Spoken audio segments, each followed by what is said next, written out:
Hey y'all, it's Tanya. DJ and I have more answers too. Where y'all been?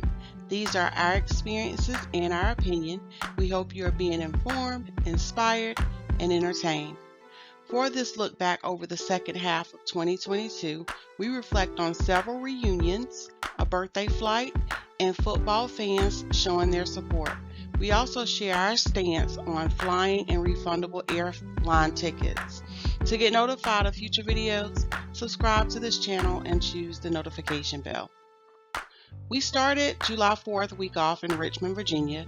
We stayed there for a few days, then we made our way to Charlotte, North Carolina, with a stop in Raleigh, North Carolina. Our time was spent doing service projects, trying local restaurants, and fitting in a few amusements that we've enjoyed in the past.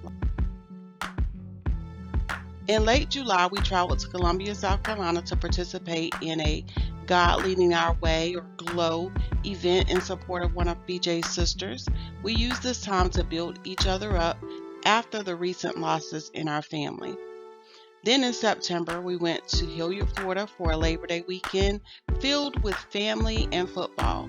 We experienced Friday Night Lights at Hilliard High School, and on Saturday we watched Hilliard Little League football before we attended my family reunion on my mother's side.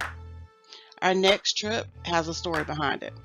16 years ago, BJ and I were expecting a baby girl, and while our two older kids were visiting with family in the South, we took a weekend trip to Baltimore, Maryland to see what all the hype was surrounding the Maryland crab cakes.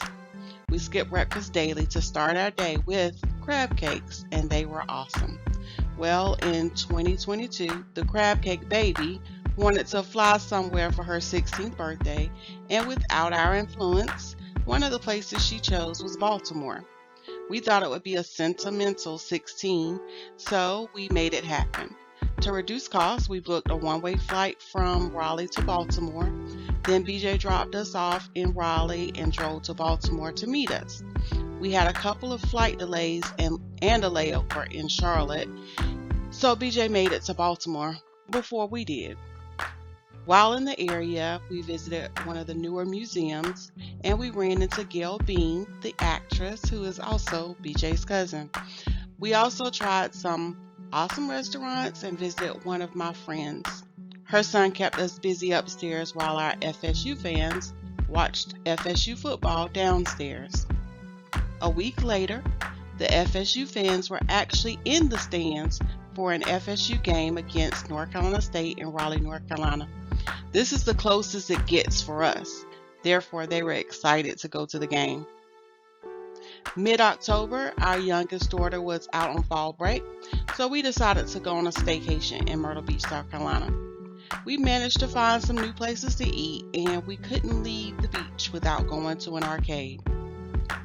In late October, we traveled to Jacksonville, Florida to meet up with family on my father's side for a reunion.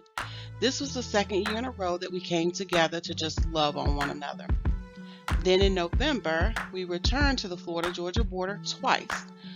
On our first trip, we went to a neighborhood reunion one day, and the next day our football fans went to the Jaguars versus Raiders football game to see both of BJ's favorite teams play. On our second trip, we visited with both families for Thanksgiving, and we went to a housewarming for BJ's mom. Our travel back and forth to Florida and Georgia may seem a little excessive, but our family tries to support each other, especially in a year of loss. We do this because there are a lot of firsts that we experience, and with, that loved one isn't there anymore, and so having company gives you comfort. During this time, some new places that we ate include Sam Jones Barbecue in Winterville, North Carolina.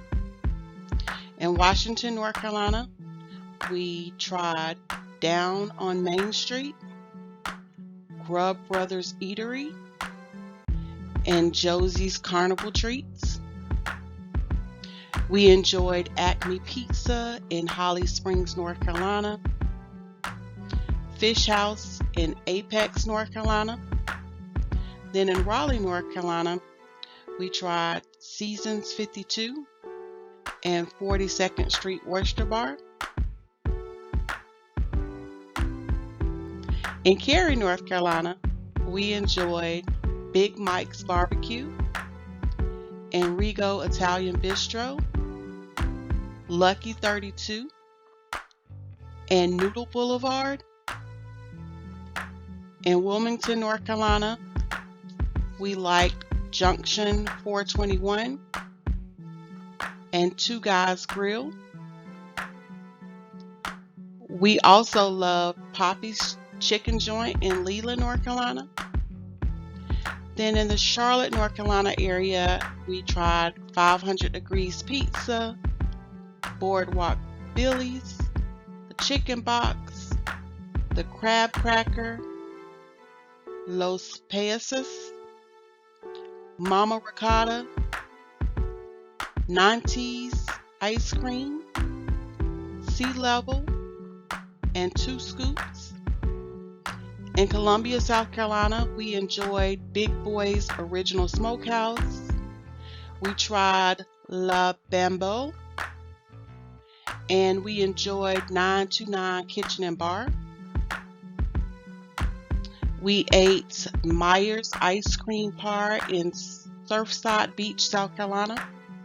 Then in Myrtle Beach, South Carolina, we tried Mikado Japanese Express, Bamini's Oyster Bar and Seafood Market, Kirk's Ice Cream, Simply Southern, Delici's on the Beach, and Aspen Grill. In Jacksonville, Florida, new places we tried was the River and Post and Hawker's Asian Street Food. In Baltimore, Maryland, we loved Poppy Cuisine and Moe's Fisherman Wharf. And finally, we tried Philomena Restaurant in Washington, D.C., which was awesome. We didn't play at any new places, but we enjoyed Top Golf, Dave & Buster's, and The Track during this time period. One new place that we explored is the African American Museum in Washington, D.C. Our travel tip for this trip is on refundable tickets and flying. We don't fly often, but when we do, we fly with the established airlines to try to avoid any extra drama and arrive safely. We also don't like to waste any money, no matter how much it is, so we pay a little more for the refundable tickets. That way, if anything goes down before we start our trip, we have an opportunity to get a full refund. We only experienced some minor delays with the flight in the fall of 2022 to Baltimore, Maryland. However, there is a future flight that you'll hear about where the refundable ticket paid off big time. We paid extra for the refundable ticket, and we had one family member traveling from a different airport to meet us in a destination. Well, Mother Nature didn't see fit for us to leave in time to make our connecting flight, even though one person made their first flight and was at the layover ready to go on the connecting flight. We were able to cancel our trip and get a full refund. The one person who was already connecting was able to fly back home, and we still received a full refund for their flight as well. This experience showed us the benefit of purchasing refundable airline tickets. This look back has been nice, but it's time to pause and answering where y'all been. If you enjoyed it, like it and share it. To get notified of future videos, subscribe to this channel and select the notification bell.